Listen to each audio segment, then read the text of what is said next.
ہائے ہائے ہائے ہائے، بہت لمبا حساب کتاب لکھا ہے. دیکھو، باغی بن کے شادی کرو، باغی بن کے نکاح کرو، کر کے بتاؤ سوسائٹی کی ایسی کی تیسی. اگر سورس آف انکم نہیں ہے تو اس نیت سے کمانا شروع کرو کہ شادی کروں گا، اللہ مدد کرے گا آپ. اور کسی چیز میں آر محسوس نہ کرو. ٹماٹر کی ریڈی لگانی ہو ریڈی لگا لو، اللہ دیکھنا کیسی برکت دے گا. آپ کا ایک وقت پہ ٹماٹروں کا بزنس ہوگا، سمجھ رہے ہو. اور رکشا چلانا ہے، رکشا چلاؤ، نکاح کو فوکس کرو. نکاح کرنے والوں کے ساتھ اللہ نے مدد کا وعدہ کیا. میں نے سرسری طور پہ خط پڑھ لیا، لیکن میں یہ پڑھنے کے قابل نہیں ہے جو انہوں نے حالات لکھے ہیں نا، سنانے کے قابل نہیں ہے لوگوں کو. تو اس لیے آپ نکاح کو فوکس کرو، اللہ کی مدد انشاءاللہ آپ کے ساتھ ہوگی. ماں باپ سے پوچھ کے جو شادی کرتا ہے بہت بڑا بے وقوف ہے، اس کو بے وقوفی کا ایوارڈ ملنا چاہیے. میں آپ کے سامنے ماں باپ کے کتنے حقوق بیان کرتا ہوں کہ نہیں کرتا. مجھے نہیں یاد پڑتا کبھی مجھے والدین کا تذکرہ اور میں نے اپنے رونے کو ضبط نہ کیا ہو. یہ رشتہ ایسا ہے نا ماں باپ کا، انسان نہیں آنکھوں پہ ضبط کر سکتا. شادی میں نے اپنے ابا اماں کو بھی لفٹ نہیں کرائی، سمجھ رہے ہو. جب ہم نے شادی کی ہماری اماں تھوڑی خوش تھی دوسری شادی پہ کہ بیٹا ماشاء اللہ ماشاء اللہ. کون خوش ہوتا ہے؟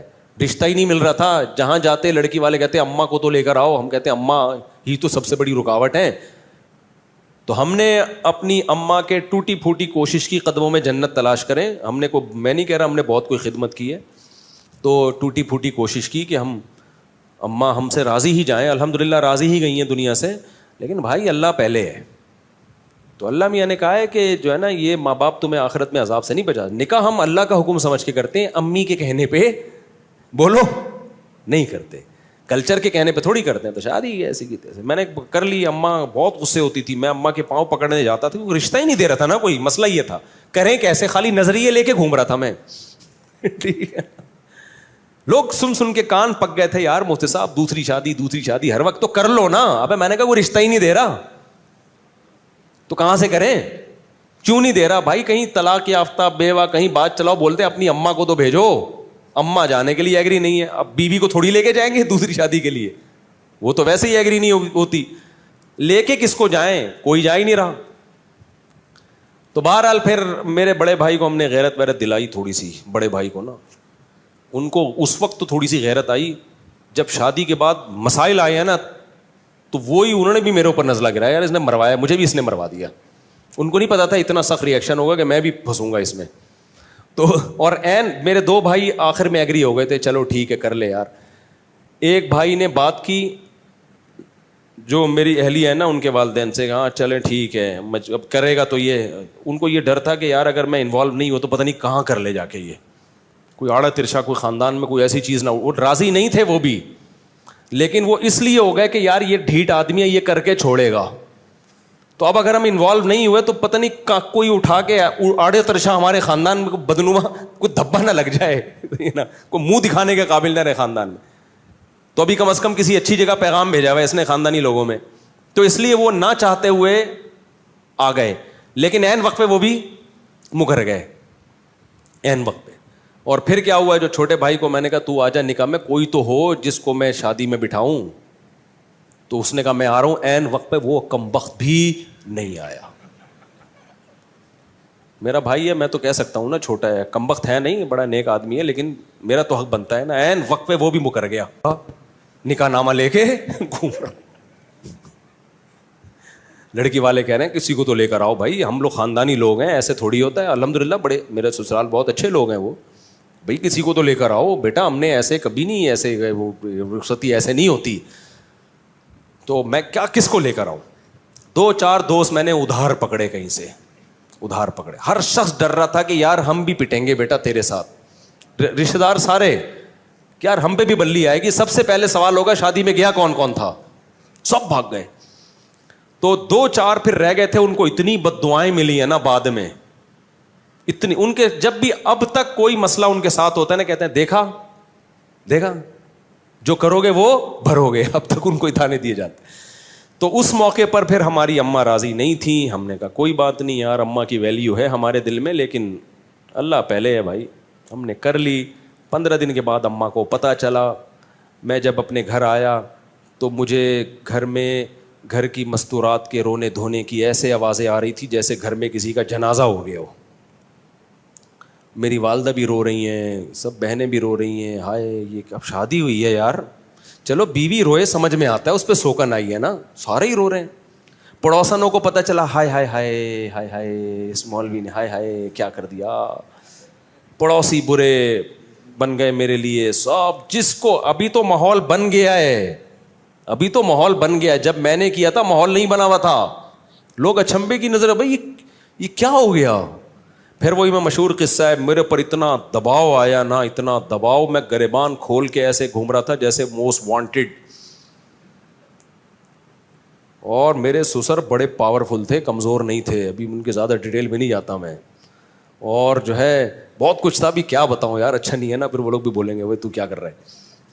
تو یہاں تک ہوا کہ پھر میں استاذ محترم حضرت مفتی ابو لبابہ صاحب کے پاس گیا. اتنا ٹینشن میں تھا میں نے کہا, انہوں نے کہا کیوں آئے ہو, پہلے کبھی اس سلسلے میں حاضر ہوئے نہیں کسی غم میں. تو میں نے کہا دوسری شادی میں نے کی ہے, بہت ٹینشن ہے یار, بہت دباؤ ہے میرے اوپر, میں کیا کروں. انہوں نے لفٹ ہی نہیں کرائی مجھے. وہ گئے دوسرے کمرے میں, کسی شاگرد سے بولا, میرے کلاس فیلو سے بولا, اس کو جا کے بولو ہم بے وقوف ہیں, اس کی صحت دیکھو. میں بہت دبلا پتلا تھا, میں بہت باریک سا تھا, اب تو میں کافی ہیلدی ہو گیا ہوں, میں بہت ہی دبلا تھا, 60 کلو میرا وزن تھا, اور مالی حالات بھی کوئی بہت اچھے نہیں تھے.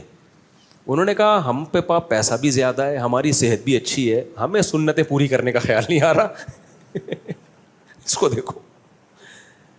اور اب آیا روتا ہوا, رو نہیں رہا تھا, یعنی صورت میری رونے والی بنی ہوئی تھی. پھر مجھے کہنے لگے, اس شاگرد سے کہا, مجھے ڈائریکٹ کہا بھی نہیں, لفٹ نہیں کرائی گئی, کیونکہ یہ کیس ہی ایسا ہی نہیں ہے کہ اس میں کوئی کیس بنتا ہی نہیں ہے, یہ تو تم نے خود حماقت کی ہے. پھر کہنے لگے اس شاگرد سے کہ اس کو جا کے بولو, کچھ لوگ جو ہے شہد کے چھتے میں ہاتھ ڈال کے ڈائریکٹ شہد کھا رہے ہوتے ہیں, اور بولتے ہیں مکھیاں کاٹ کی ہو رہی ہیں, اور یہ شہد کے چھتے میں منہ دے کے شہد پی رہے اور بول رہے ہیں کہ مکھیاں کیوں کاٹ رہی ہیں.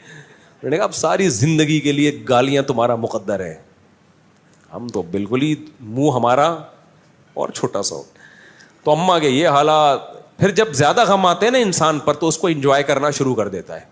یا تو میں ڈپریشن میں چلا جاتا, سر جا کے پھوڑ دیتا اپنا, خودکشی کی طرف جاتا, یہی ہوتا نا, ہر طرف سے بے عزتی ہو رہی ہے. یا میرے پاس ایک راستہ یہ تھا, ایسی کی تیسی, بھاڑ میں جائے یار. پھر ہم نے یہ کیا, ہم نے کہا جاؤ. میں جب دلائل میں غور کرتا تو دلائل میں ہمارا پلڑا کیا تھا, بھاری تھا. پھر ہم نے گریبان جان کر کھولا, پہلے تو ٹینشن میں کھولا ہوا تھا نا. ہم نے کہا ہم شریف آدمی ہیں ہی نہیں. لوگ کہتے تھے نا تم مولوی ہو کے, شریف آدمی ہو کے, اللہ کا شکر ہے ہماری عزت تھی, عزت دار گھرانے سے ہو کے شریف آدمی ہو کے. میں نے کہا کس نے کہا میں شریف ہوں, میں تو بدماش آدمی ہوں.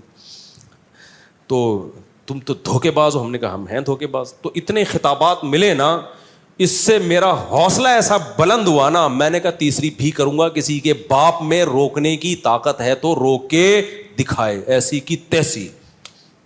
پھر جو میں پھڈے باز بناؤں نا, میں نے کہا یار اب ہمارے بڑوں نے بتا دیا تھا بیٹا زندگی گئی ہے پھڈوں میں. میں نے کہا ابھی نہیں, پھڈوں کو انجوائے کرنا ہے, ٹھیک ہے نا.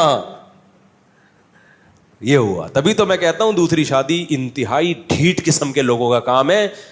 یہ بغیرتوں کا, یعنی بہت ڈھیٹ قسم کے لوگوں کا کام ہے, سمجھ رہے ہو. اس میں بہت کچھ سننا پڑتا ہے, پھر برداشت کرو. پھر میرے اوپر دباؤ آیا, طلاق دو, اس کو دو یا اس کو دو. بہت دباؤ آیا میرے اوپر, دوسری کو چھوڑ دو. میں نے کہا میرے نا قتل کر دو, قتلے بنا کے بوری میں بند کر کے گدھوں کو کھلا دو, طلاق نہیں دوں گا میں. آج بڑے بے غیرت ہوتے ہیں, بے غیرت لوگ. دوسری شادی کی, عورت سے فائدہ اٹھایا, اور تھوڑے دنوں میں اس کو طلاق دے دی کہ جی میری پہلی بیوی کا دباؤ بہت تھا, میں مجبور تھا. ابے تو بے شرم آدمی, جب تیرے میں دم نہیں تھا تو نے کیا کیوں ہے؟ یہ بہت کیسز آ چکے ہیں. تبھی میں دوسری شادی والوں کو فوراً اپریشیٹ نہیں کرتا. جب کوئی آگے بتاتا ہے نا دوسری کی ہے میں نے, ابھی کی ہے, ابھی آگے پتہ چلے گا, فوراً چھوڑ دیتے ہیں. ذرا سا دباؤ آتا ہے, میں تعریفیں نہیں کرتا بھائی اپنی, لیکن موٹیویشن کے لیے بتانا پڑتا ہے. ہم نے جب کی ہے, ہم پر جو دباؤ آیا ہے نا آپ سوچ نہیں سکتے, بہت دباؤ آیا ہے. تو میں نے کہا کہ مجھے, یہ میرے الفاظ ہیں, آپ بھی سیکھ لو. میں نے کہا مجھے قتل کرو, چاپڑ لے کے بوٹیاں بنا کے کوؤں کو کھلا دو, یہ ہو سکتا ہے, طلاق نہیں ہوگی. اب غلط کیا, صحیح کیا, کر لیا, بس. سب کہہ رہے تھے غلط کیا, میں کہہ رہا تو چلو اس پہ مشورہ کریں گے, غلط کیا کہ صحیح کیا, کر لیا. اب یہ ریورس نہیں ہوگا, یہ عمل, سمجھ رہے ہو, اب یہ عمل ریورس نہیں ہوگا. تو ایسے دھماکے کرنے ہیں تو کرو بھائی, ورنہ جیسے تمیز سے بیٹھے ہوئے ہو نا ایسے زندگی گزارو. لیکن خدا کی قسم اس ٹینشن کا اپنا مزہ ہے یار. اتنا مزہ آ رہا تھا نا گریبان کھول کے, ابھی ادھر جا رہا ہوں, وہاں گالیاں سننے کو ملی, پھر ادھر آ رہا ہوں. تو اس سے اتنے فائدے مجھے زندگی میں حاصل ہوئے, اتنا کانفیڈنس. پھر میں نے کہا اب تیسری کروں گا, پھر پھڈے. ابھی میرا بیٹا مجھے کہہ رہا ہے ابا میری شادی کر دو, زبان سے نہیں کہہ رہا, ادھر ادھر سے اشارے کروا رہا ہے. تو میں نے پتہ ہے کیا کہا ہے, میں کر دوں شادی, مجھے کوئی وہ نہیں ہے, میں بچوں کی شادی بر وقت کرنے کا قائل ہوں. ہاں میں لوگوں سے یہ کہتا ہوں کہ بچے میں اگر ذرا سا بھی خطرہ ہے نا کہ باپ پہ بوجھ بنے گا, پھر اپنے خرچے پہ نہیں کرو, کیونکہ بعض بچے ابا کے خرچے پہ کر کے پروڈکٹ ہر سال آتی رہے گی ان کی, وہ سارے خرچہ کون اٹھائے گا, وہ اپنی ذمہ داری نہیں اٹھاتے. تو پھر ایسے میں ماں باپ کو کبھی ترغیب نہیں دیتا کہ اپنے خرچے پہ بیٹوں کی شادی کرو. ہاں بیٹا سمجھدار ہے, آپ کو پتا ہے کہ یہ اپنی ذمہ داریاں پوری کرے گا, ابھی بے روزگار ہے, کل روزگار لگ جائے گا, تو پھر باپ کو چاہیے کر دے. لیکن مسئلہ میرے ساتھ ایک یہ آ رہا ہے کہ یار اگر میں اپنی بہو ابھی اسی گھر میں لے آؤں اور ساس بہو کے جھگڑے ہو گئے شروع, تو اپنے جھگڑے تو انسان نمٹا سکتا ہے, دوسروں کے نہیں نمٹا سکتا. تو پھر میں اپنے بارے میں بولتا ہوں تیرا کیا ہوگا کالیا, یعنی میرا کیا ہوگا کالیا, کیونکہ میں نے پہلے دوسری کی, پھر پھڈے ہوئے, پھر تیسری کی, پھر دوبارہ سے دونوں کے الگ سے پھڈے شروع ہو گئے, پھر چوتھی کی, پھر تینوں کے پھڈے. اب میں جا کے میری زندگی تھوڑا سکون میں آئی ہے, پھڈے مڈے ختم ہوئے, اب میں بہوؤں کے پھڈے شروع کر دوں. نہیں سمجھ میں آ رہی میرا خیال ہے, کیونکہ اب میں لے کر آیا تو میری بیگم کا پھڈا ہوا میری بہو کے ساتھ. مرد نہیں جھگڑے میں کرتا یار, مرد کا سسر کہے گا بہو سے کی خدمت کرنی ہے بیٹا کر لو, اللہ تمہیں جنت دے گا, نہیں کرنی تو بھاڑ میں جاؤ یار, ایسی کی تیسی. مرد اس چیزوں میں اگنور کر لیتا ہے. خواتین کے بڑے مسائل ہوتے ہیں, خواتین کے مسئلے ہوتے ہیں کہ جب آپ گھر پہ آؤ گے, آپ کی بیگم آپ سے بولو گی بہو نے آج مجھے یہ ٹکا سا جواب دیا ہے, کیا یہی تعلیم ہے شریعت میں؟ تو میں بہو سے پوچھوں گا کیوں بھائی ٹکا سا جواب دیا ہے, جھوٹ بول رہی ہیں یہ جھوٹ بول رہی ہیں, آپ جھوٹ بول رہی ہیں, میں کہ جھوٹی ہوں؟ بھائی وہ جھوٹی نہیں ہے, وہ سچی ہیں. پھر آپ اس سے پوچھو گے کہ خدا کی قسم پاگل ہو جاؤ گے نا, الٹے لٹک کے مر جاؤ گے, یہ فیصلہ کرنا کہ ان میں